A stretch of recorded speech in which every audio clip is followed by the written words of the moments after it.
major, I think I would be remiss if I didn't extend a major thank you to everybody who was able to switch the schedule.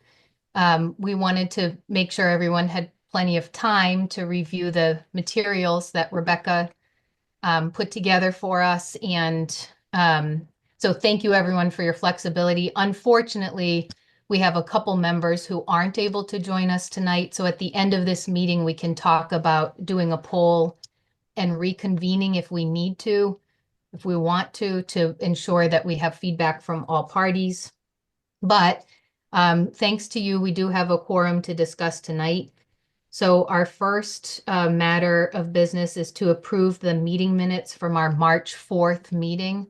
So I would, Uh, yes, Erica, I have a yes, question. Do we need to do like roll call votes or anything? I know when we're virtual for like select board or um, school committee, we have to do roll calls. Do we have to do roll call for? yes. Okay.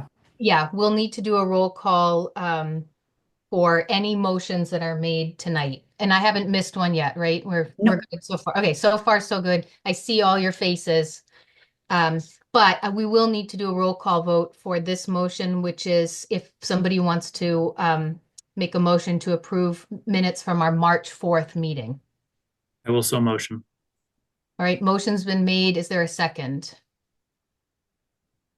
I'll second. Thank you, Tristan. Any discussion? I have a question.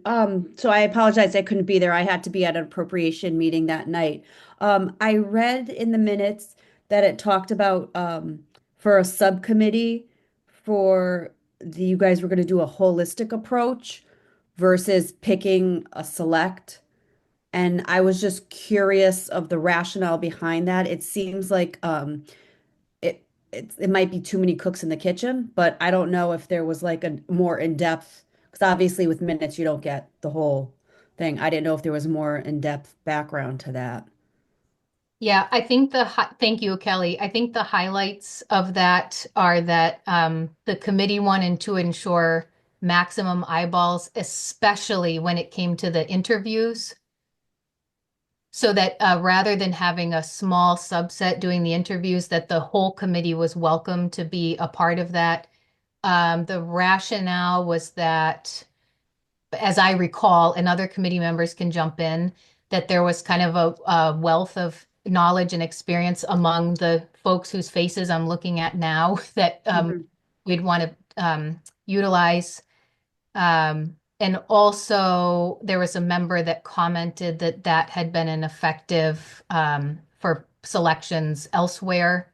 That being said, you may have noticed in the RFS that the draft that we're going through later, that it Yeah. does refer to a subcommittee, and there may, Yes. in fact, be elements of this that could be better suited to subcommittee work. Okay.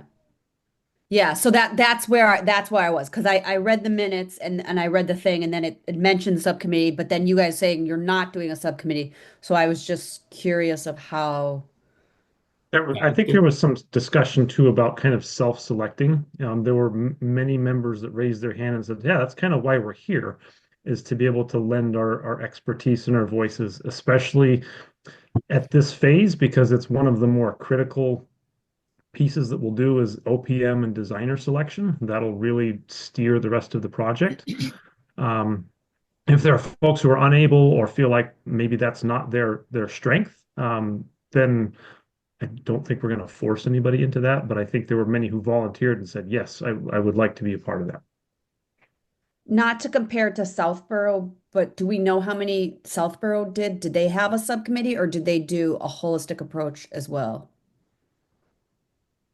So Do we know? they, for the writing of the request for services, that was a small subcommittee Okay. criteria for selection, but the interviews was the entire voting member body of the Neary Building Committee. I think we did have a couple of members, Greg, that did not participate. One recused themselves. So that was just, yeah, Yeah, that and was then because I of think a there was might have conflict of interest. yeah, and I think there might have been one other person who didn't, but for the most part, they all did. But I think that's an important distinction. I was not at the last meeting, but I watched it. that there was some discussion about the fact that you could have a subcommittee for just the composition, the writing portion, but certainly having the full committee attend the interviews made sense. So I wasn't sure if we've landed on if the subcommittee is going to be looking at the text and then the larger group, or as Tristan said, if we're going to have people self-select. I mean, I'm supportive of either route, but anyway, that was my interpretation of the meeting, was that there was sort of those options ahead. So I think we do have options as it's currently written, and I think that we'll get into that discussion when we look at the text Okay. in Yeah, the so RFS too. Yeah, yeah, so that was just the discussion that I had on the Yes. minutes. So thank you. with that said, I'm fine with going. Any further discussion? Hearing none, we'll vote by roll call.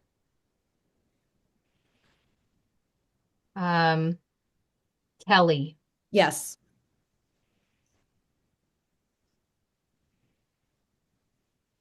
Kristen, Yes. Robert, Yes. Kevin, Yes. Diana, I will abstain since I was not there. and Erica, yes. So the motion to approve carries. All right, we have a process update, so I'll turn over to Greg. Sure. So we do have our key dates and our goal meeting with the MSBA Board of Directors. So Becky has prepared the request for owner's project management, the OPM and RFS, which also outlines key dates and milestones. So at this point, I thought I would turn it over to Becky, and Becky can share her work and get any comments or feedback. So I'll turn it over to Becky. Okay, so I thought it would probably be best if we went through the document, and there are a few items that I do have questions for the committee on before we submit anything to MSBA for their approval. Just so that the committee is aware, the way that this process works is that we put together a draft, we send it to the MSBA. It does have to be redlined, so that's why the document may have looked a little. I know Mariana kind of got nervous the first time she opened it and saw all the red lines on it. So we do have to submit it to MSBA in that format. They will then make their own comments in the document, which we will then need to address if they want us to update anything or make any changes, or they may just have questions for the committee about maybe the process or something that we've included. And so it's really a back and forth between us and MSBA. The latest we can get the draft, or our first version of the draft, to the MSBA is April 17th, which is next Thursday. And so that really starts the clock ticking. And we have, you probably noticed other dates in the RFS, but then the next key milestone is really publicizing this on the Central Register, and that would be on May the 7th. So we have that time period between the first submission to MSBA and when it actually will go live on May 7th to fine tune this document.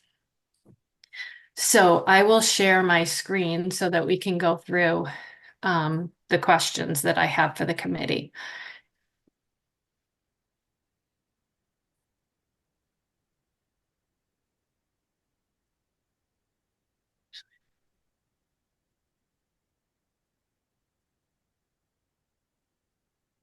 Okay, so can everyone see my screen?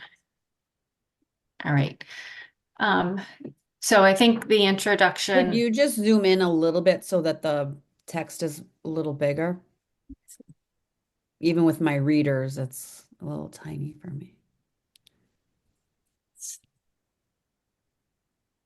I'm not used to Word anymore now that I've been working in Google. So bear with me. Oh.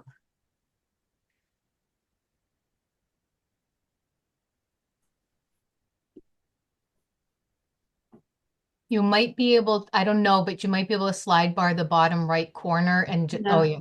That's it. Oh, I might have gone the wrong way, actually. Did I go the wrong one? No. Also, I think on your computer, There you go. That's good. Kelly, you can hold down control and then scroll with your mouse. Then you can zoom your own screen as well. We have a word warrior amongst us. Oh, that worked. Thanks, Diana. So also for the committee, this document really is a template that MSBA has put together, and they encourage districts not to make too many changes to the documents. They've obviously provided spaces where they're kind of fill in the blanks, but they do request, especially when it comes to some of the legalese that's included in this, that we do not make any changes to that language. So the first item that I wanted to bring to the attention of the committee is in the introduction, and it talks about the estimated total project costs of an approved potential project.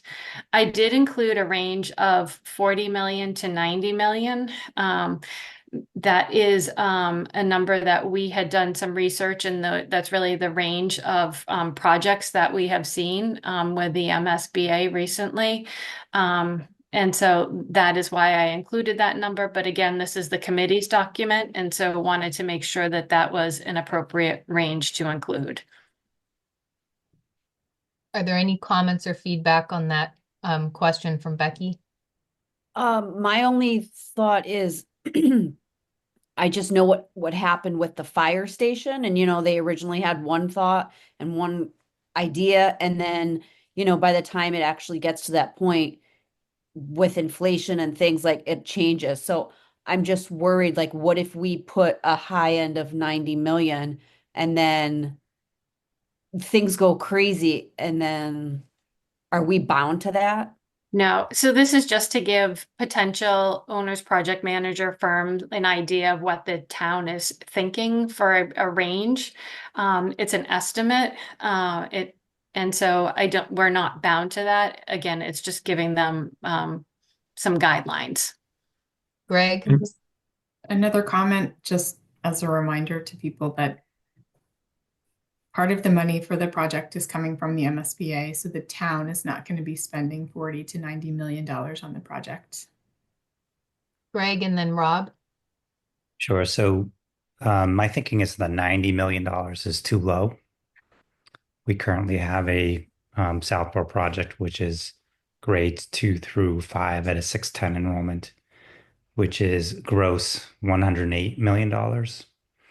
So I think we should get a better number in terms of the gross ceiling cost. I think 90 is a little bit low at this point.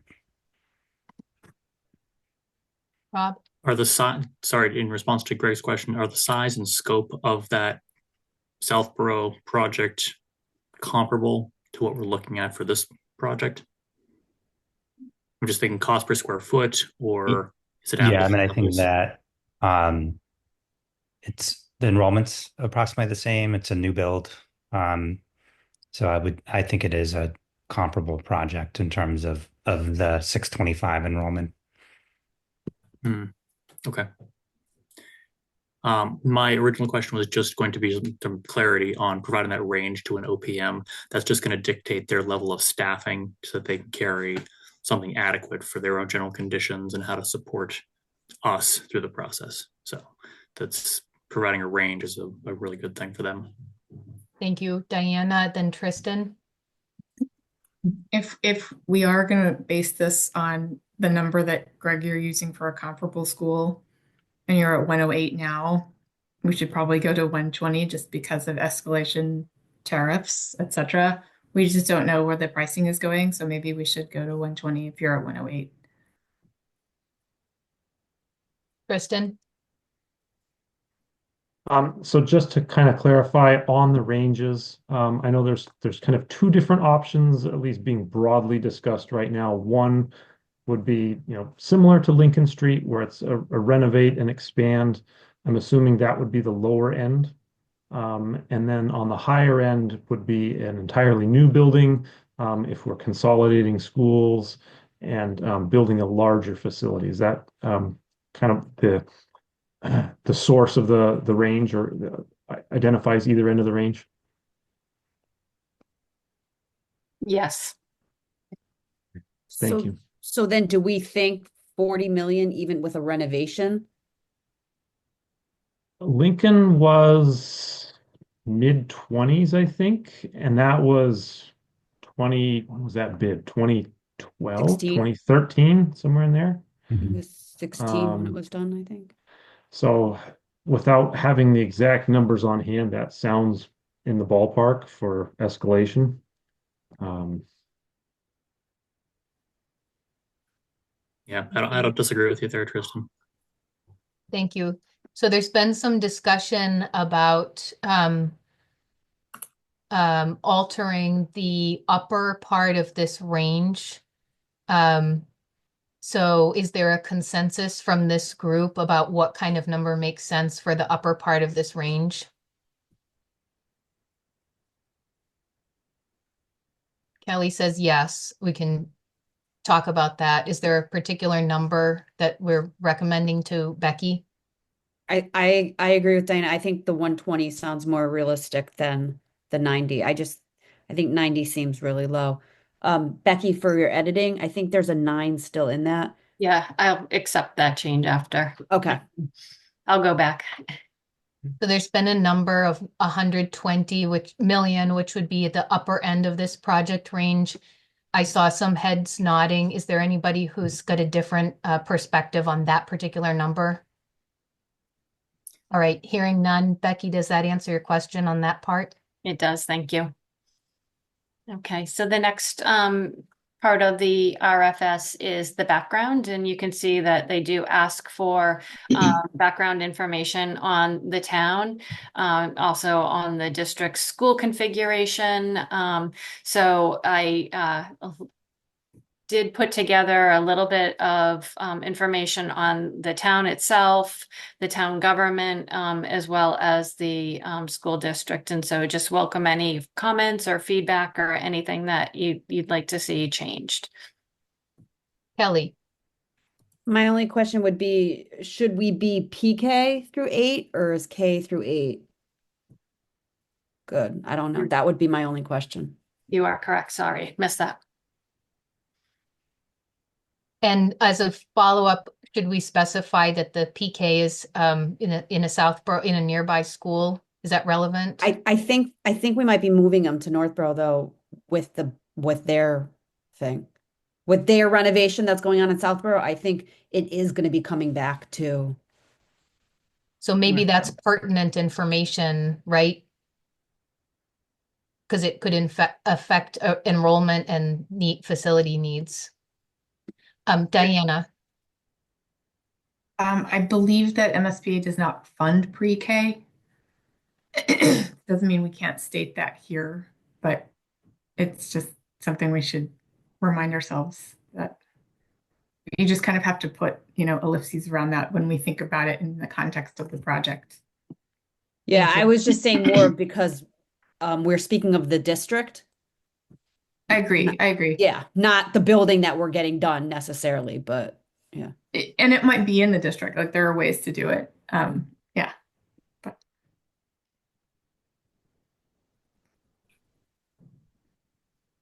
what else?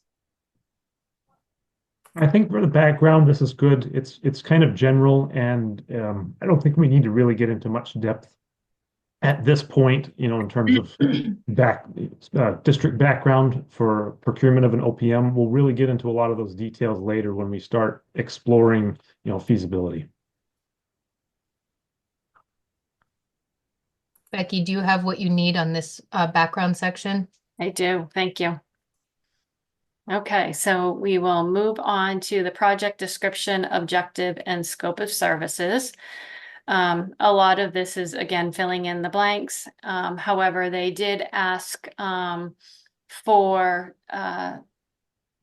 the items that we identified in the statement of interest that were problem areas. So this section is taken from the statement of interest that was submitted to the MSBA as part of this project. I don't know if anyone has any comments on that, but it is exactly what was submitted to them.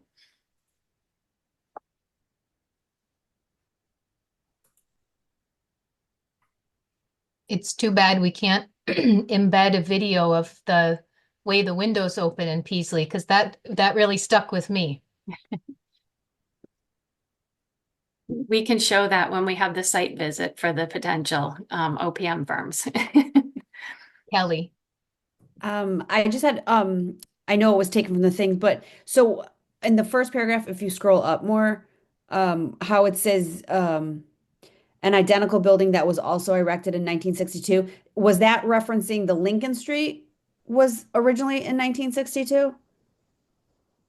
Yes, so the second sentence does say in 2016, the town of Northborough renovated the Lincoln Street School with the Okay. support of MSBA. Unfortunately, Peaslee was not part of that investment, but is in fact an identical building that was Okay.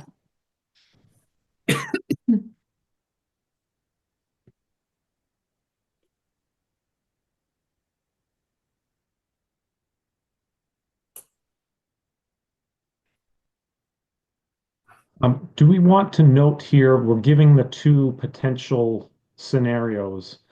Do we want to include something at this point that evaluation of two distinct enrollment types and would be a part of the feasibility process? Because I didn't, as I read through it, I didn't see that especially called out anywhere that that is something that we're going to be asking of the designer and OPM is to evaluate the options to I help thought us there was choose something between that the said a two. feasibility study. I thought there was something that said exploration of the two different. When you scroll down more, I didn't print out all the pages, but I thought I read that there was something about. I think there is something, might be in this section here, the objectives, the project objectives, where we're looking at consideration of options for different grade level configurations. We're looking at addition, renovation, or replacement. So it's looking at the different types So of. if Tristan missed it, Okay. maybe you want more clarification? Is that what you're saying, Tristan, that maybe somebody else might miss it too? Like, Yeah, maybe up where kind of where we're giving those two side by sides of the different enrollment projections. could we say Um, current configuration and then perspective? Maybe something like that? we Because don't want this, to I mean, give, currently this yeah, is the K through 5 with we don't want to give the 310 impression students. that And then, we're at this now and we're going to move to this. We want to evaluate the difference between the two as part of the process. I think that what this is just showing is that these were the two enrollment numbers that we agreed upon with the MSBA as part of the initial work that we had done. That we had agreed that if it was a K-5 school, that it would be 310 students, but if it were to be consolidated, it would be 625. I don't, it's not saying those are the two options because MSBA will make us study additional options. And Greg, correct me if I'm wrong, but I think they normally have us do 12 different scenarios. So this is just saying that these are the enrollment figures that we agreed upon as part of our initial eligibility phase. I wonder if you scroll back down to your bulleted list, Becky, and where you have consideration of options for different grade level configurations, and you added considerations of options for different um, enrollment / grade level configurations.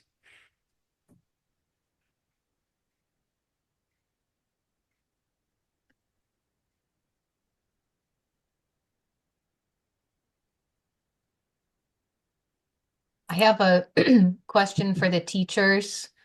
Um, when you say that we provide comprehensive academic program for students in the kindergarten through grade 6, that means they through the completion of grade 5 and ready for grade 6. It shouldn't say grade 5, right?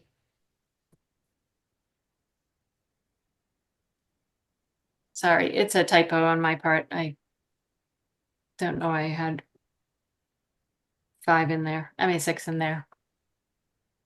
Okay. Can we go back to Tristan's comment? Because I agree with him that there is a little bit of confusion, I think, just with the sentence that says, as a result of the collaborative analysis of the MSBA enrollment projects, the agreed upon enrollment is as follows. If I were reading this as an RFS, I would find this confusing because I just think that sentence can be tweaked so that it's saying the agreed upon scenarios to be studied in feasibility or something, Mhm. or the potential enrollment scenarios are, or something, because this makes it sound like it's both of them at once. It may be one of the following. Something like that. Yeah. So it could say the agreed upon enrollment may be one of the following scenarios. Yep. I think that might be helpful. Yeah.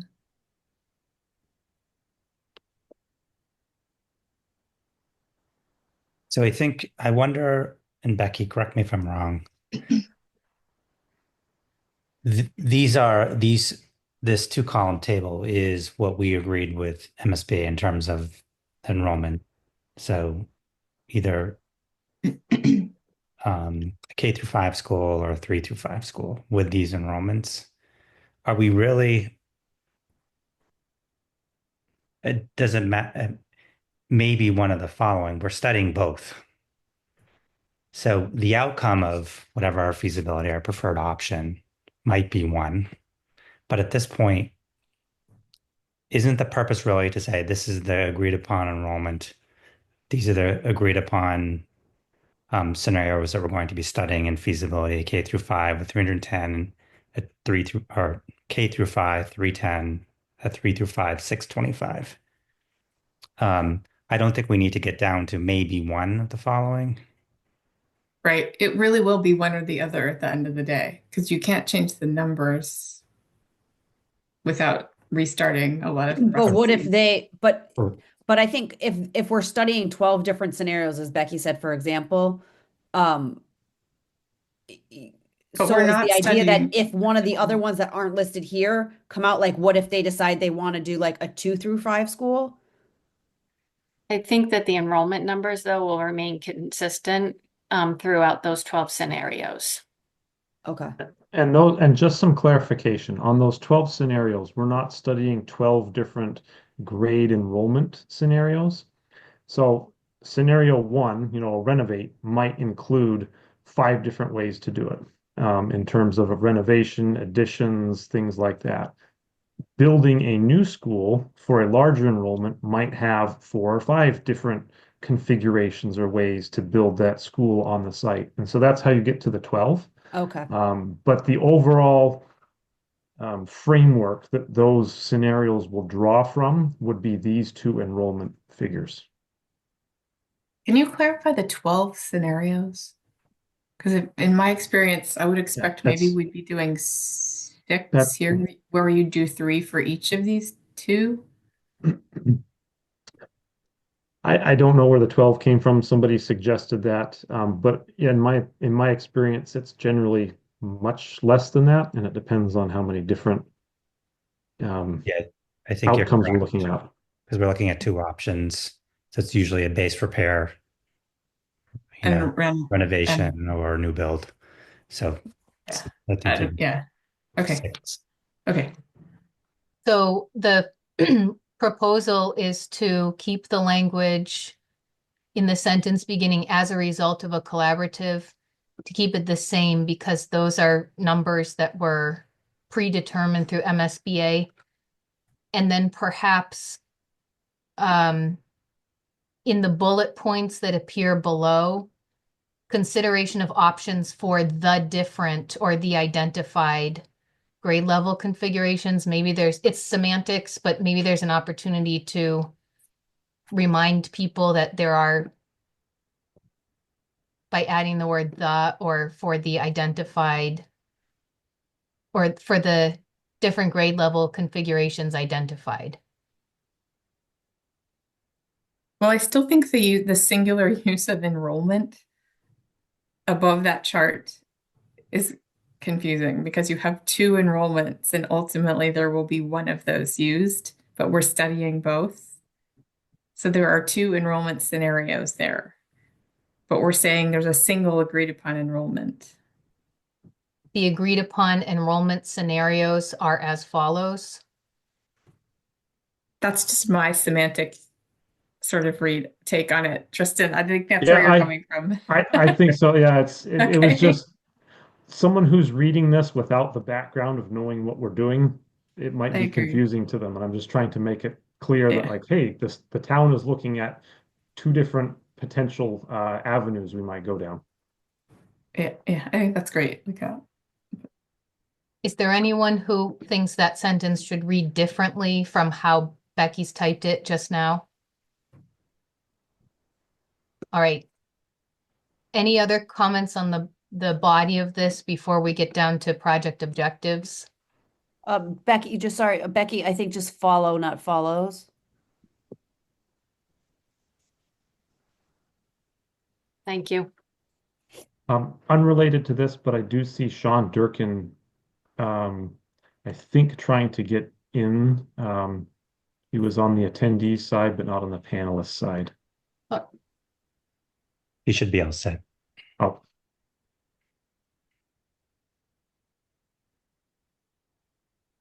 Thank you. Thank you. Okay.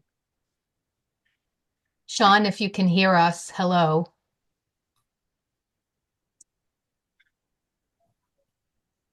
Do you want me to move on to the next section, or is the committee still reviewing the other language?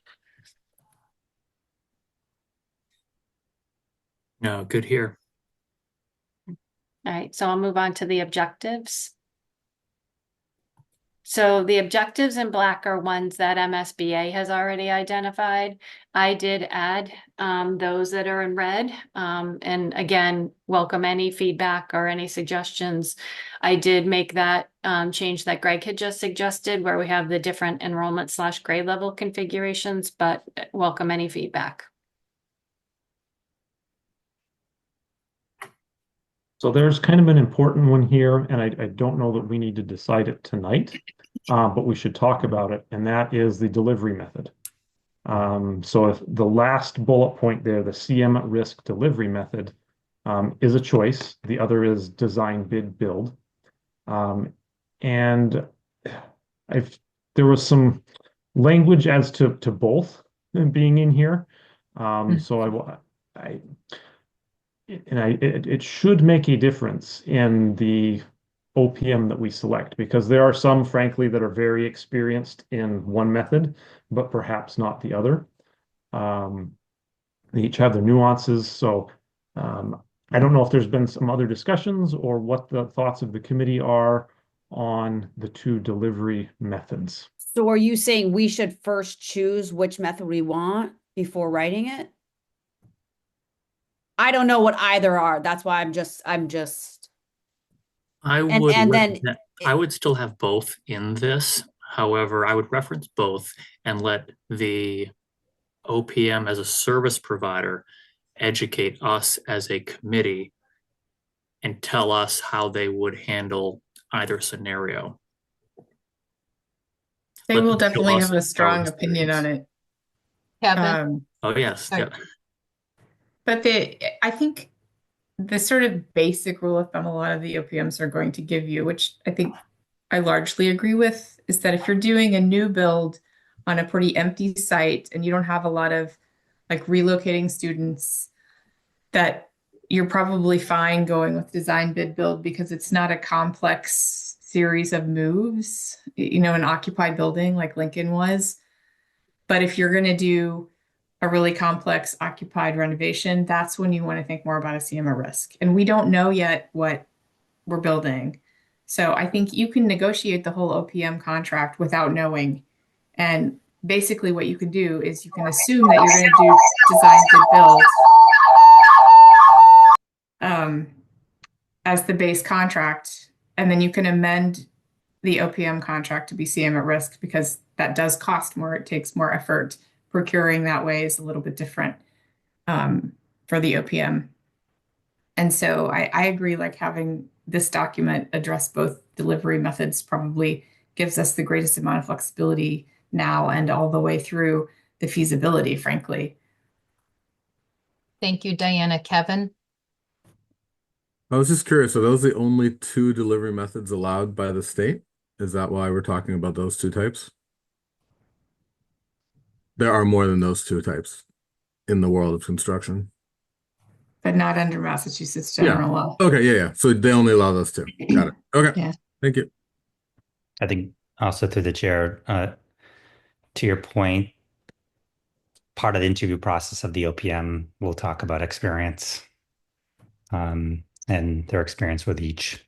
So that will be an important, some important questions to ask about the OPM's experience with each of the methods.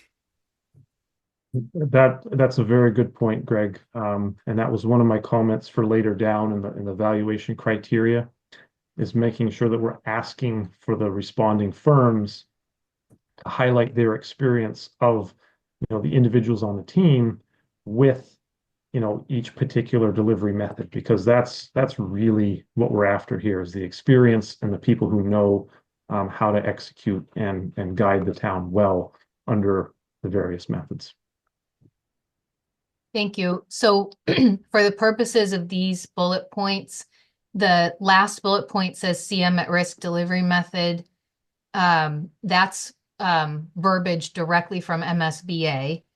So is it the suggestion of the committee that that language be added that references design bid build?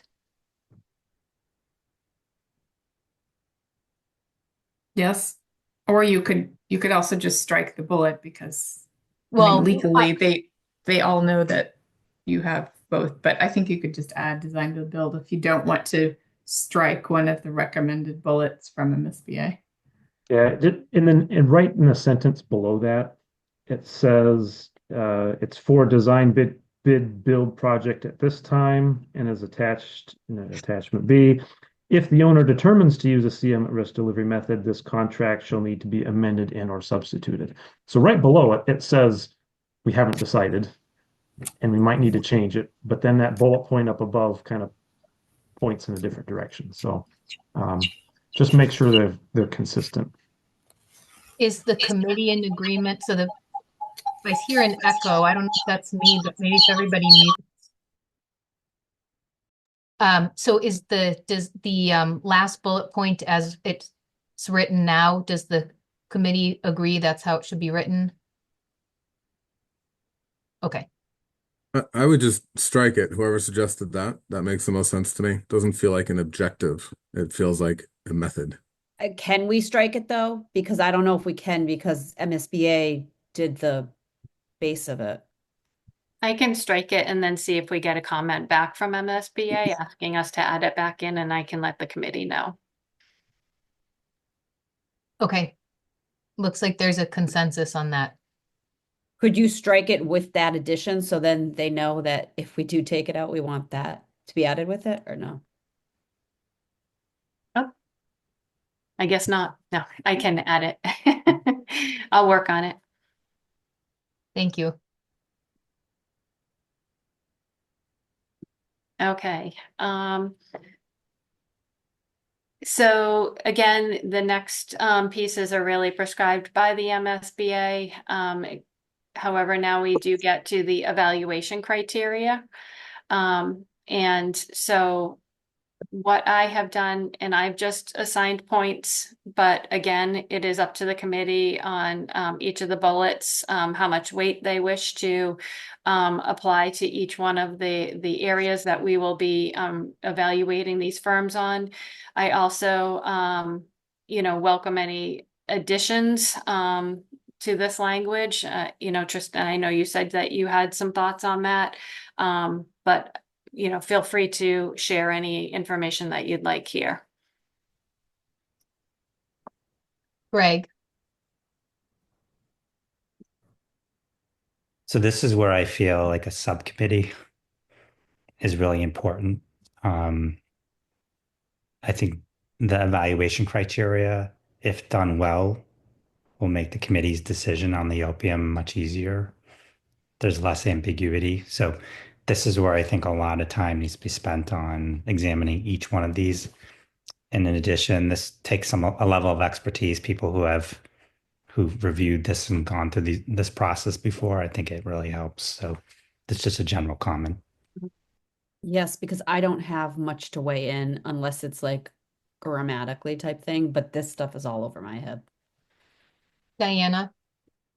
So two things. My one of my biggest questions, like that I want to make sure we really dig into in the interview, but and we do cover on the key personnel piece, but I want to make sure whoever we hire has capacity to do this, because a lot of these firms are really busy and they have staff that are managing too many projects. And so I think the key personnel point covers a lot of that. And so that might be something that we just leave as is. We might consider weighting it more heavily or not. We might consider just asking them for additional information at the time of interview. But I just want to emphasize, I think that's a really critical piece. The other thing is I didn't know if we wanted to have an additional criteria that's specifically about how, not really how, but um, a little more information about how they have worked with districts on enrollment studies during feasibility, if that's something that we view as really important in terms of the OPM's experience, or if we feel like that's something they all do enough of that we are comfortable that they'll be able to walk us through that. Thank you for those two comments. I think I want to take a temperature of this group tonight, so without derailing us, but I think I want to ask the group, given that this could be a whole conversation, this one section, does the group feel that it warrants a breakout to a separate meeting for the specific specific purpose of weighing the evaluation criteria, determining if another bullet point needs to be added, and looking at the point allocation, which could be a subset of this group with specific expertise. And the companion question to that is, could this main body move through the rest of the RFS? If we sort of exclude this portion of it, could we finish the rest of the RFS review tonight so we just have that one remaining piece left for subcommittee? What's the appetite to do something like that? I would be in support of something like that. And there might be another section that the subcommittee can go over also, but I think that these things, as they've already said, like are going to take in depth, and we want to make sure that they're right. And I don't know how long that would take. Yeah, I'd also support that because this is what's going to determine how we evaluate the respondents. And so having things weighted correctly will help us pick the one that we really want rather than being, pushed in one direction, maybe if they have a really good written piece, but we don't, their staffing is not as strong as we would like. So this is important to get this right because we're bound to follow the scoring when it comes to selecting a firm. And I think I looked through the rest of it. I think we could probably get through the other items tonight. And if we run up against any roadblocks where there's major discussion, then perhaps we could assign those to the subcommittee as well. Is there anyone who feels differently or that there's a better way to do that? So the question is, do we move the evaluation to a subcommittee, which would need to meet between now and April 17th? We could, do by poll. Is there anyone who feels differently? All right, so it sounds like we have a consensus. I can work offline with Mariana to get a poll to figure out who would be interested in serving on that. I guess, is there anyone now, if I take hands, who could be on subcommittee? And I am looking at, yep, I see Diana. Let me just pull, okay. Hands raised. I see Rob, Tristan, Diana. Anybody else? Electronic hands or physical hands? I accept electronic and physical hands when it comes to volunteering.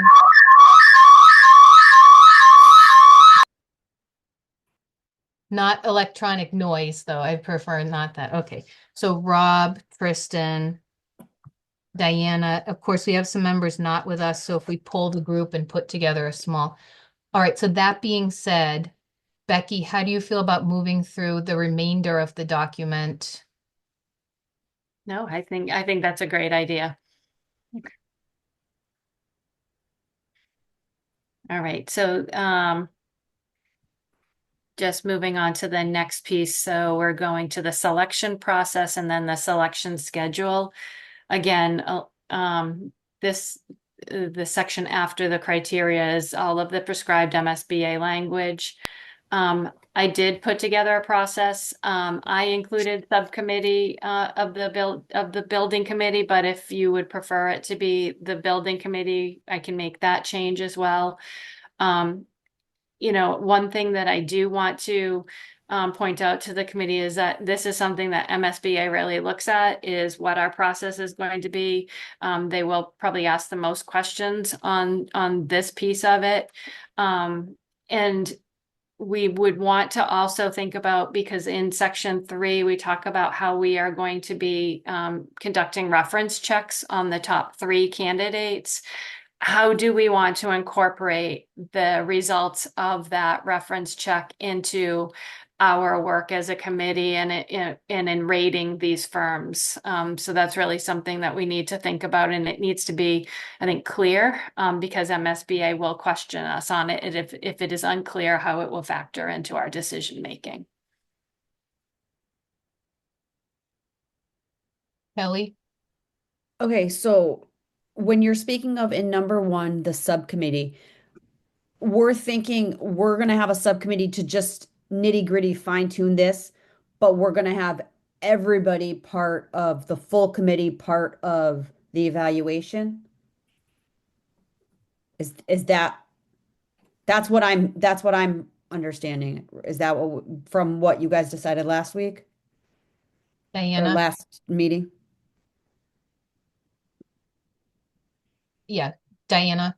Oh, you're muted. It seems to me we could, if depending on what people want to do on the committee, they could do the whole evaluation, which is lots and lots of reading. Or if they just want to come to the interview and hear what people have to say and just like look at the top 3, they could do that too. I think either way, Yeah, I so don't know what that's people want to commit to. what is number 1 saying? Number 1 is saying, sorry, it's not scrolled. Okay. Number 1 is, so there's 2 parts to the selection. There's respondents are going to submit written qualifications and submit a written package. Number 1 is talking about evaluating that written package. There could be 5, there could be 10, there could be 20 submissions. From that, this is talking about which portion of the body, whether it's a subcommittee or the entire committee, will evaluate those responses and then shortlist 3 firms. Those 3 firms will be invited in for an in-person interview. And from that in-person interview of those 3 firms, the committee will select the one that we would like to move forward with. So I guess the question here is, do we want a subcommittee or the entire committee to evaluate all of the written responses? For me personally, it would make, I think, a subcommittee, somebody who knows and understands the nitty-gritty of those questionnaires and understands it to fine tune, because you're using the checklist that we're going to be creating, correct? The point system. And then you only take the top 3 of those to then bring in for interview. So I That's think the correct. people who really understand all that stuff and score it should be a subcommittee. Because I just know that I don't want to screw something up. I don't want to put like, oh, I like that person's name and I'm going to put a 10 there. And then that screws up the whole thing because of the, you know what I mean? Like, obviously, I wouldn't do that. But the idea is, I think it should be very, I don't know what the right word is for it, but So I think so I'm hearing in the discussion that because there's multiple phases, the last meeting's conversation, folks seem to feel very adamant about the whole committee being involved in the interview. However, if we leave this written as subcommittee, the way that Becky has it written, it gives us the flexibility that there could be a subset of us doing the actual administrative push ahead of time for the interviews. do we have to, Becky, do we have to define who's on the subcommittee and how many people at any point? No, no, we Okay. just have to let them know that it would be a subcommittee. And I will say, if number one says it's a subcommittee doing the evaluation and the ranking and determining those three, we can then change in section 3 where it talks about the interview process. We could change from the subcommittee interviewing, we could put the full committee doing the interviews. Is there a consensus about using the subcommittee in section 1 and using the full committee in section 3? All right, I like Becky, I that think idea. that's what the team would like. I'm just going to highlight this and then I'll go back and Okay. work on that tomorrow. Okay.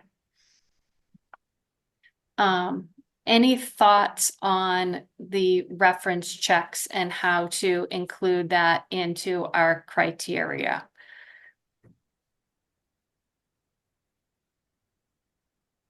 Can I ask for those folks who've done this before, either side of it, are you seeing reference checks in narrative form, or are you seeing check boxes? And should that be part of our evaluation weighted points?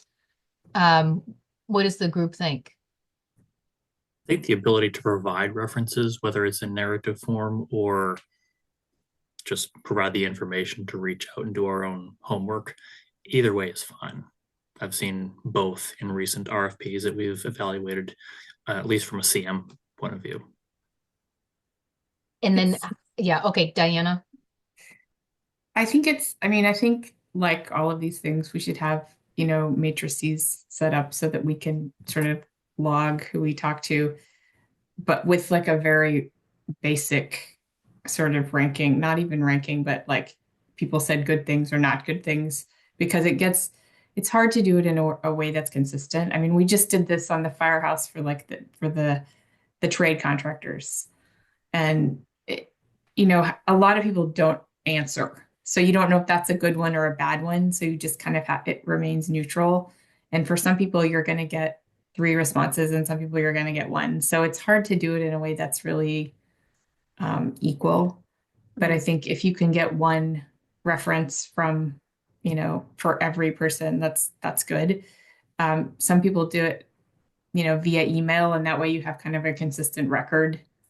If you can get a written version, that I think that's probably preferable, and you can have sort of a standard format that you just send out.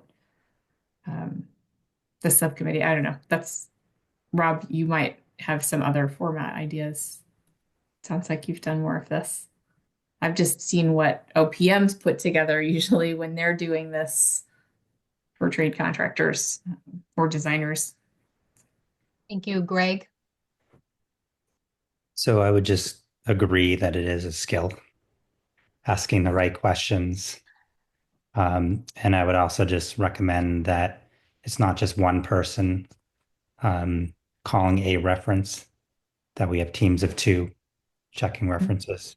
I think that can make a big difference. So thank you, Tristan. To Diana's point, would it be wise to have kind of a simple evaluation or a scoring, maybe on a 1 to 5 scale or something, where we're asking the people providing the references, what was the skill or the professionalism, or would you recommend working with this firm again, just so that there's something in order of thumbs up, thumb versus just a thumbs up or thumbs down on that could be incorporated into the scoring criteria. Thank you, Keith.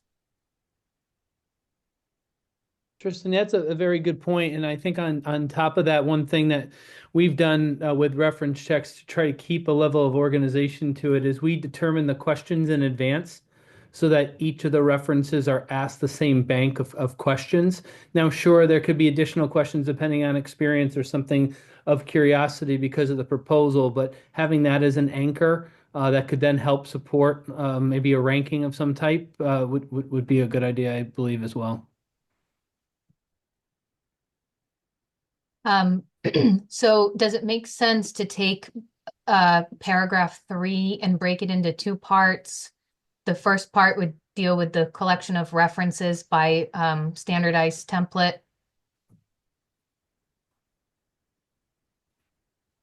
And the second part would deal with our interviews.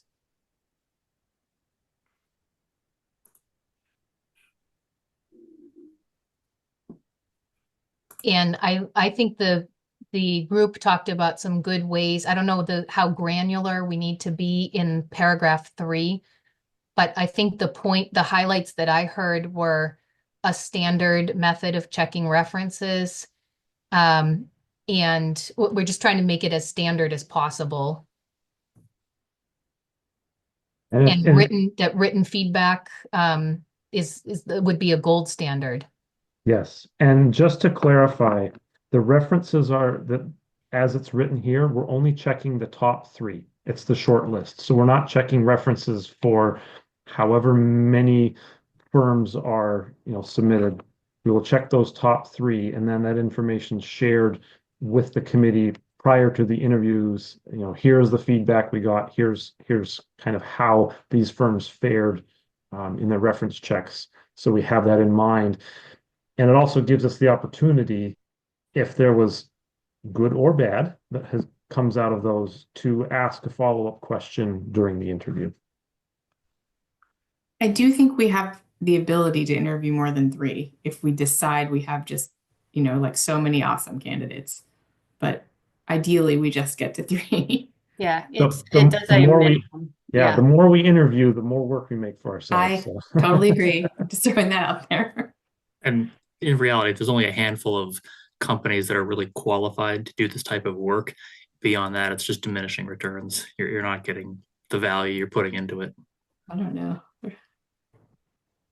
Okay, I'll wordsmith this tomorrow when I'm a little fresher. So Sure. You're doing great. The other piece is to the amount of time that we want to allow for interviews. I've listed that we would provide each firm 40 minutes for an interview, where they would be given 10 minutes for a formal presentation and then 30 minutes for questions by the committee. I don't, that can be a tight time frame. I don't know if we want to increase that to maybe an hour for an interview, where we allow like 20 minutes for a formal presentation and then 40 minutes for follow-up questions. But again, I'm open for any suggestions. I would split the difference and go a 40-minute overall process, 20 minutes for the oral presentation, because 10 minutes is really quick for that. Mhm. And then 20 minutes of Q&A seems more than adequate. Okay. A lot of them will present through the lens of, guys, we want this to be a conversation through the process. We don't want to just be you listen to us for the whole time. They want a committee or respondents. They want the feedback. Thank you, Rob. Diana, or Greg, did you have your hand up? I'm good, thank you. Okay, Diana. I'm going to disagree that 20 minutes is too short for them to present. Especially, a lot of these, I would offer that we give them questions in advance.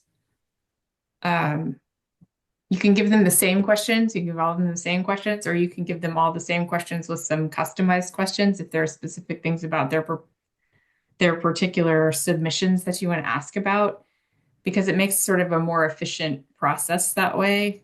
And maybe we want to weave that in, but that I think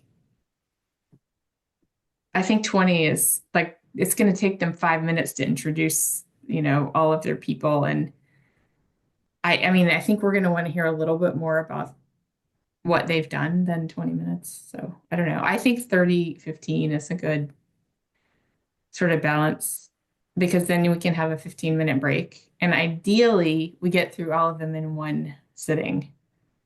And then even better is that you can make a selection that evening or day or whenever. Thank you, Diana. Greg?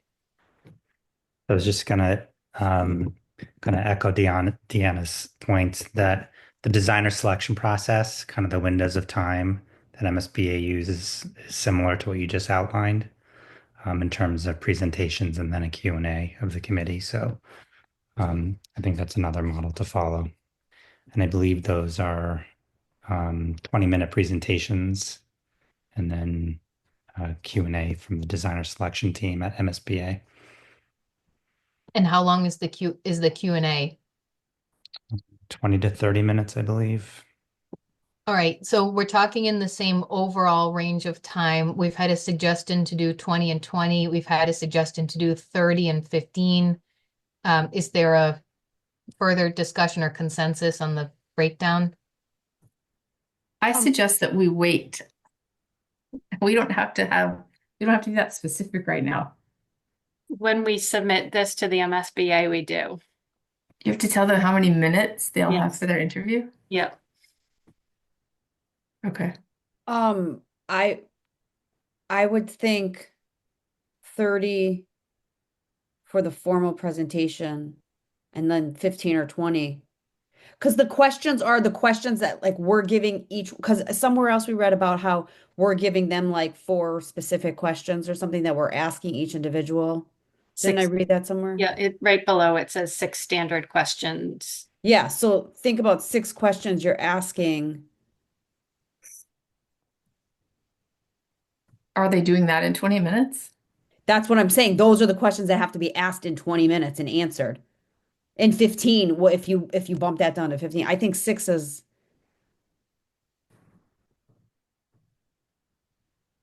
I mean, they're going to be very short answers. They need to be concise and to the point. Okay. And I think, if 30 minutes for a presentation it's still fast, but that allows them enough time to highlight the experience of their firm, of their people. They're going to give us a lot of background information in the written portion. The interview is really about the team that's being proposed and their experience and their chemistry. Are they a team that we would like to work with? And because they're going to be our partners for this project. So is it folks that we trust? We feel like they're going to represent us well. 20 minutes, that's a pretty solid Q&A. That will put us at 50 total and give us, 10-minute break for transitions. And it'll be a busy night. But I don't think we would want to go any longer than 50 minutes with folks, 45 to 50 minutes with folks in the room. Is 20 minutes, is 6 questions too long though, is what I'm saying for 20 minutes? Who says it? Depending on Does how it they have to be answer. 6? Can we go 4 or 5 questions? So just to clarify, if you're given the 6 questions, I mean, I've gone to lots of interviews where I've been given standard questions in advance. That's the presentation. So These are different questions it's though. not a presentation and then Q&A. It's here are the questions we have now. So your standard questions are the presentation. And then the other Q&A is like things that are specific to that firm or are specific to what they've said, like you're clarifying what they've answered. So sorry, when I was saying 30 minutes and 6 questions, that was the main chunk. So I think I might have been confusing. So I'm just clarifying. I'm throwing that out there. Becky, when you the intent when you drafted this was that they would be given the 6 questions ahead of time. That would frame their presentation. The Q&A would be more of a free. No, they would be given, we would go through and do the 6 questions during that period, that 30-minute time period, and then any other questions that the committee might have. So they weren't given in advance. Yeah, I was picturing it because I've done interview committees for like principal searches and things like that. And it's basically you're asking them blind questions to see how they respond, like on the spot versus prepared information for it. What But is that's the, not to say we can't do that. You know, I mean, we could provide the questions in advance, give them time to answer them, and then leave the question and answer period for any questions that come up as a result of that presentation or anything that we feel that they did not thoroughly answer that we had asked of them. is that sort of the consensus of the group? So I'm gonna restate what I just heard Becky say, which is that the interviewee has a chunk of time to present back to us on the questions we have specifically indicated we're interested in, and that there's a chunk of time following that where we have a free time to do a Q&A based on their presentation. Okay, That's one option, it sounds like. that's one option. And the times could be like half an hour for their presentation. We've given them some guidelines on what we're specifically interested in hearing about, and 15 minutes of Q&A. Is there a compelling alternate scenario? I think that sounds like a good approach. Yeah, that's logical. Do we want to keep the 6 standard questions to provide them in advance, or I don't know, is there any strong feeling either way? Are there templates for questions, or do we have to originate the questions?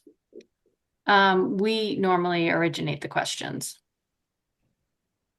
That may come out do we of what need we to- see in their submissions too, you know? Does the format for the interview in terms of the number of questions and the like, does that need to be submitted to MSBA, or can we develop that later? Can you repeat that? I'm sorry. So the format for the interview and Yep. the questions for the interview, do we need to submit those to MSBA as part of this RFS, or can we develop those and provide those later to the shortlist? They can be provided late. We don't have to submit them to MSBA. Those are our questions. So we can, as Diana said, we can, after we review the submissions, the committee can come together and put together those questions. Thank So you. then do we have to say anything about the subcommittee will ask approximately questions? Can we strike all of that and just say there'll be 30 minutes for formal presentation and 15 minutes for questions? I could strike like the number, the 6. Because my thinking was when I reworked this is that I was going to write it to say that we would provide standard questions in advance. Yes. And then after the interview, we would ask open questions from any subcommittee member. Yeah. So I can just leave that blank and see if they come back to us and say, no, you need to tell us exactly how many questions you're going to ask. Okay. Thank you, Becky. Any further comments on this particular section? All right. That's our process. Okay. And then this next section is once they've been approved, it's just the process of negotiating with the first ranked respondent, and then that they have to provide us with the breakdown of their costs, and we will negotiate with them. So it's pretty standard, but I don't know if there are any comments on that as well. And we're only negotiating with them through the feasibility and the schematic design phase. We would once it is a successful vote of a project by the town and we're ready to move ahead and we're ready to move into that, the bidding section or portion or the CM at risk portion, that's when we would negotiate with them for the construction and the OPM services. Thank you. Is there any feedback on paragraph 5? Kevin. Yeah, I had a question. So again, I'm new to this public state process, so I'm very surprised that fee negotiation or fee is determined by negotiation as opposed to being part of the criteria for selection of OPM. So I assume that's normal, that's standard. Diana or others who do this all the time. Yeah, okay. Yeah. So and then who here is going to help when it says the owner will commence negotiations, who's the owner in this context? The town will like the town administrators will do that. The town administrator will do that. Okay, got it. And, So they have yeah. And keep in mind, we're within that feasibility study figure that was passed last year at town meeting, which was 900,000.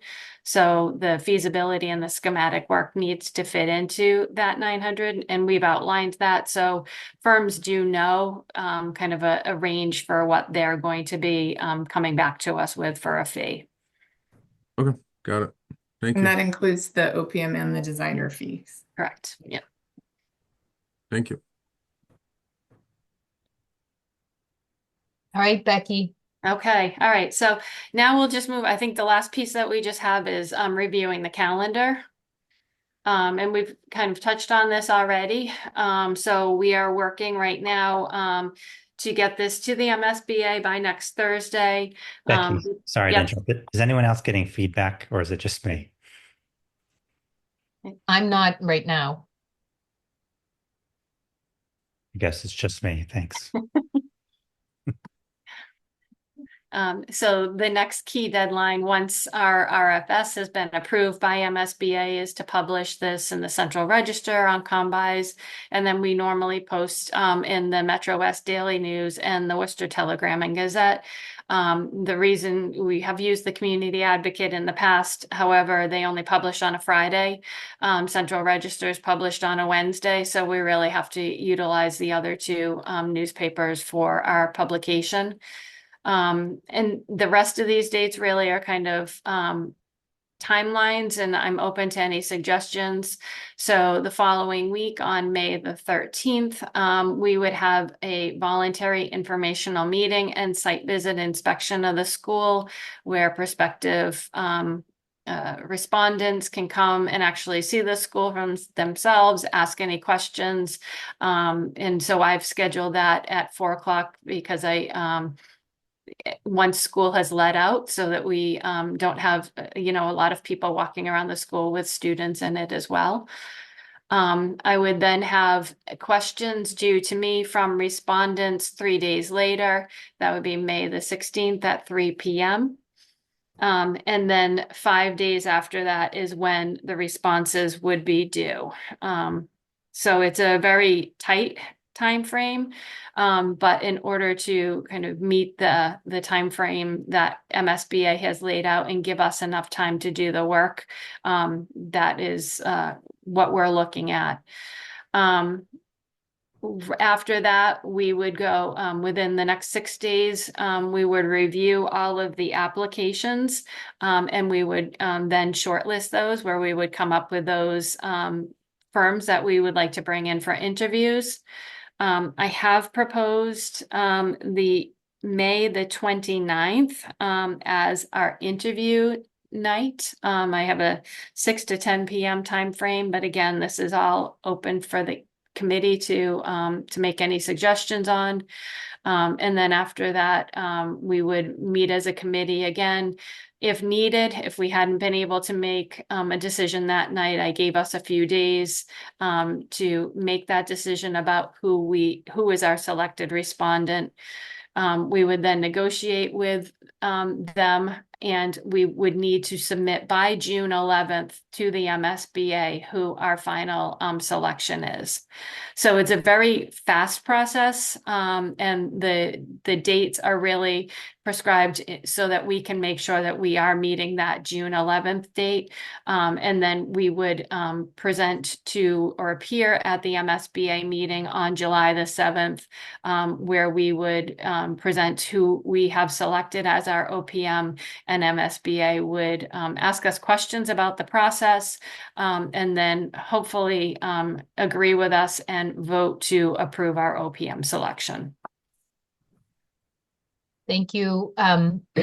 Just a couple points on this, and then I see the hand raised. We took feedback and also feedback from other processes that said that it's a bad scene if we get into July and we're trying to coordinate around people's vacations. So it seems like a push, and yet after our submission, June 11, it's not the full committee that goes to the July meetings.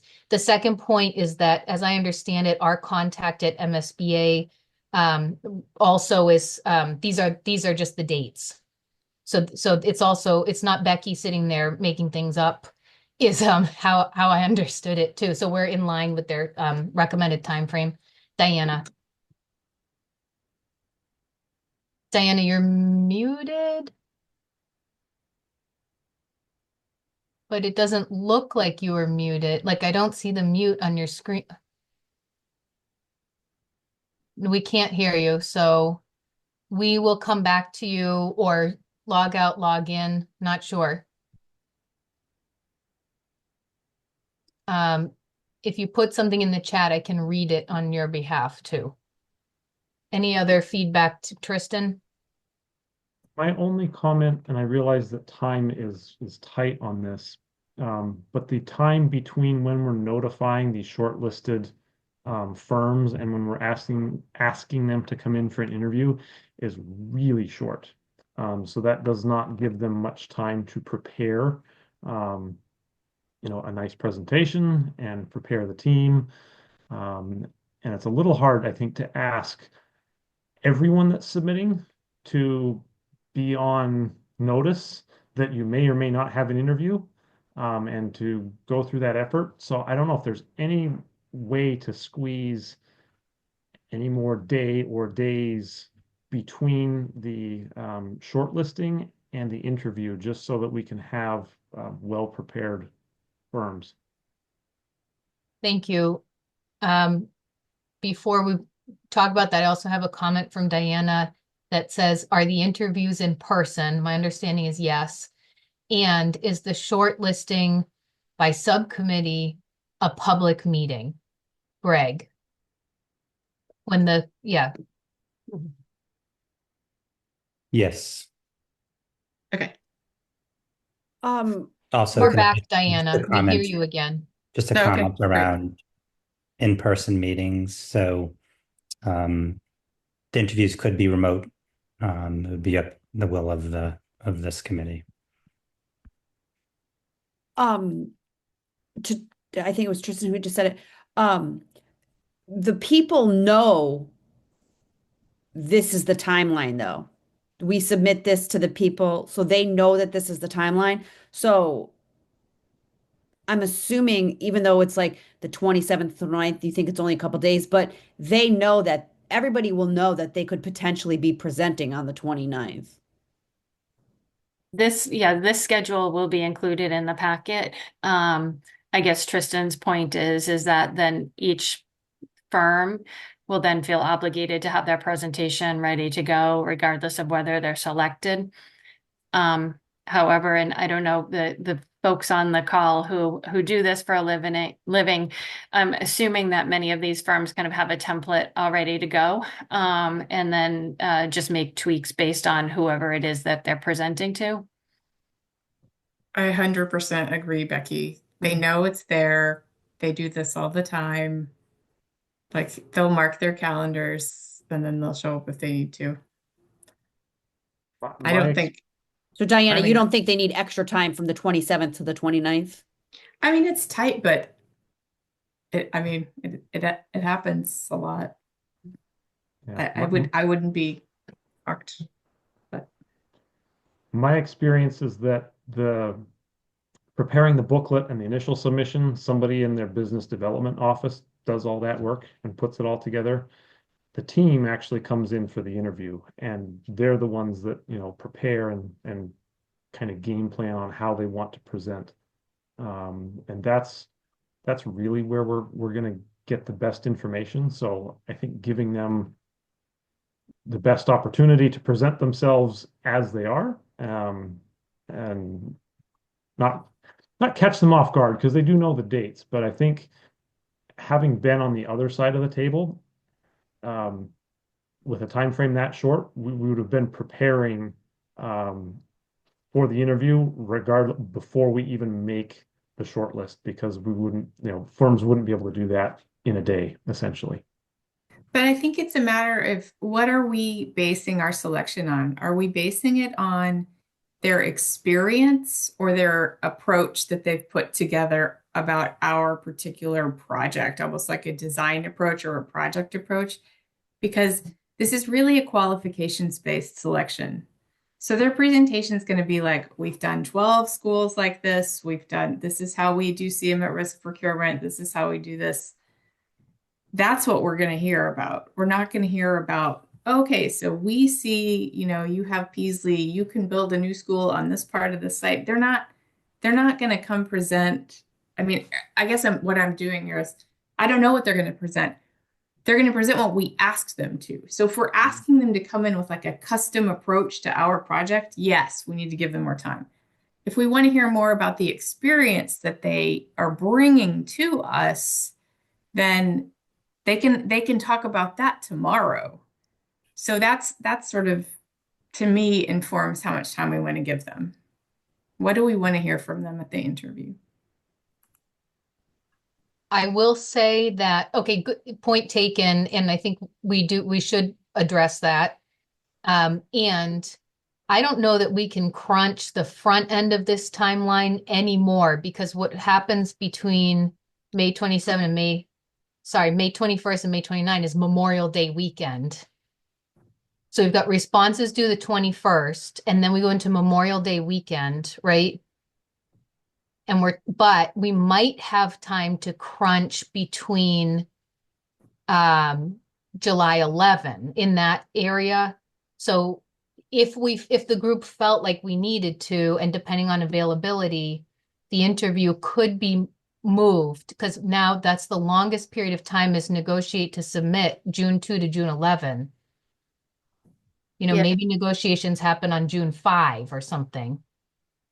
Erica, can I make Yes. what if we had the interview on June 2nd, and then we moved to negotiate on June 4th? I do want to leave us about a week for the negotiations, just in case we're not able to successfully negotiate with our top selected firm and we need to go to the next firm or have another meeting as a full committee. I just want to leave enough time for that process to play out. Yeah, if I like that approach. We might even, if we're scoring these interviews kind of as we go, and have it reach a consensus at the end of the night, there really isn't any reason why we couldn't,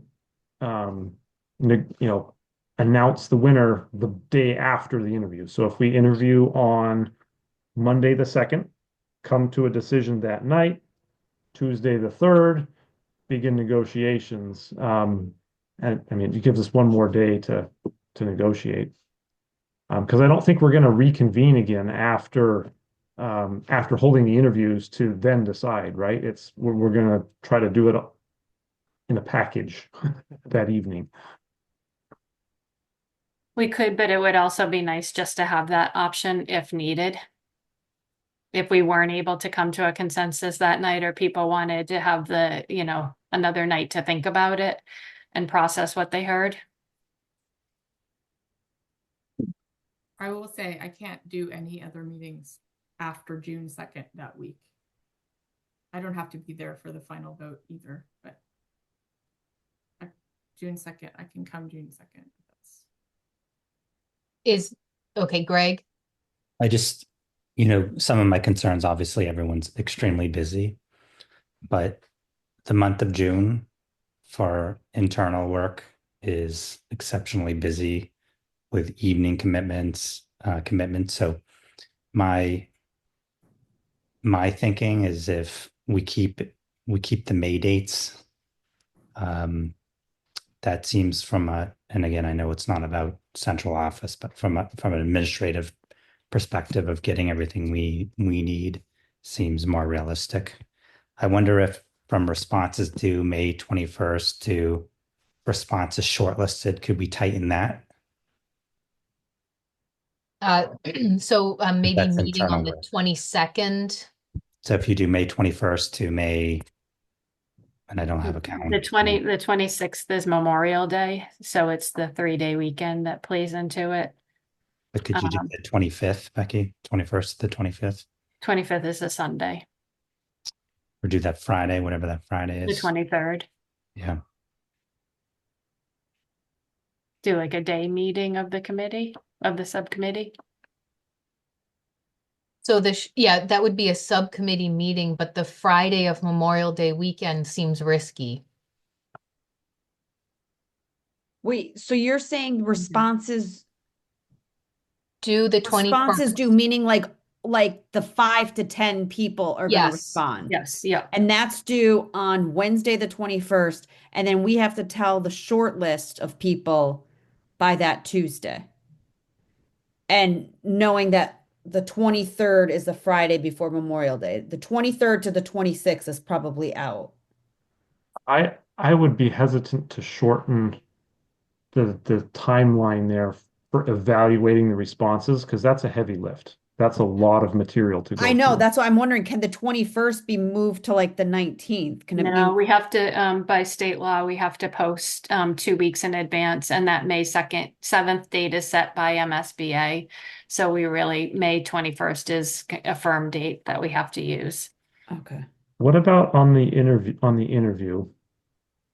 Um, are people opposed to doing it on a Friday, but maybe instead of a Friday night, would an afternoon meeting of the committee, would that be, or morning for that matter, would that be feasible? So So we're you're talking thinking about, like the 30th, like the For- 30th, For May the 30th? interviews during the day on the 30th. That's fine for me. Oh, no, wait, that's my kindergarten graduation. That day's not good for me. Oh, shoot. My preschool graduation, yeah. all right, so we can't crunch more on the front end of this. Also, the time between this is moving in the wrong direction, but the time between responses due and shortlisting, that's a heavy lift, the 21st to the 27th, right?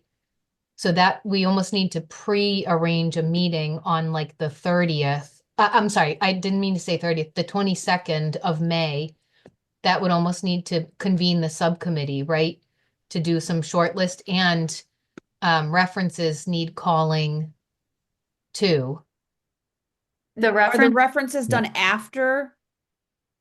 After shortlisting, but before the interview. right. Okay.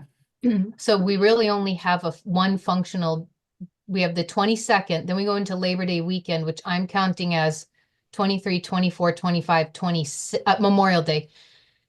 23, 24, 25, 26. So then we have one more working day, which is the 27th. So we only have two like working days between when we get all of this stuff and when we're saying that we're going to shortlist.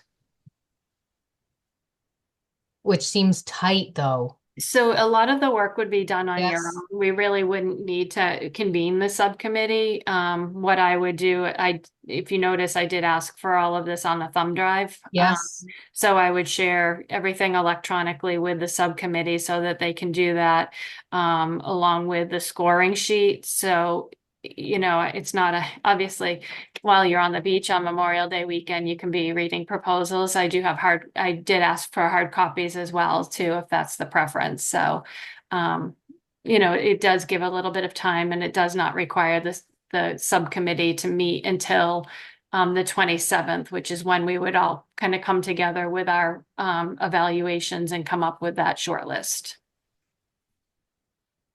Okay, so we have a subcommittee meeting on Tuesday, the 27th. And then extend an invitation to present. So the date in question is 48 hours between our extending the invitation, which goes out Wednesday morning, the 28th. So it's a little more than 24 hours until presentation. Should we give them through June 2 to prep and present? So that's the question. We have different views. Either no, they should be ready to go, or yes, they should have more time to tailor their presentation. I'm open to feedback from this group. We're talking about interview night, the 29th versus the 2nd, and is the 2nd even an option from the administrative team? Diana? Can't Oh, hear you no, again. that thing happened again. Ugh. Oh, Oh, no, wait, say I that heard again. oh, Can you hear me now? Yes, now we can. Could we meet on the morning of the 27th to shortlist? That might be a big ask.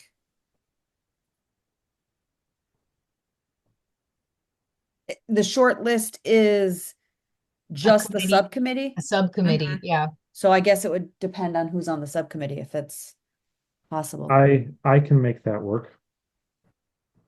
Because then maybe by noon, we can notify people and that gives them more than 48 hours. Becky, do they need more than, is there a specific time that they, from notification to, like, is there a minimum amount of time or no? There's nothing outlined in the, Okay. I think it's just what type of courtesy we want to extend to them. All right, well, and then we do have a long window of time between when we start negotiations and when we submit the final selection.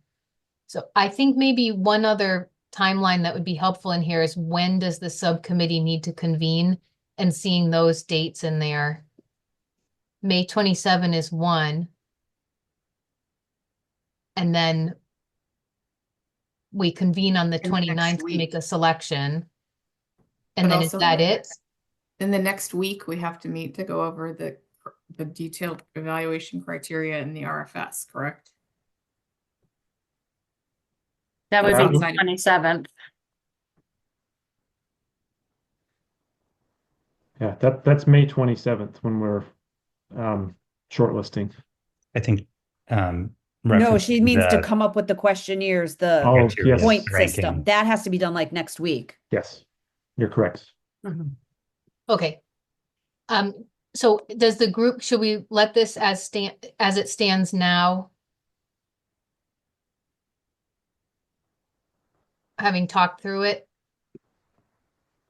I just had one other date clarification. The May 16th, last day for questions from the OPMs, right?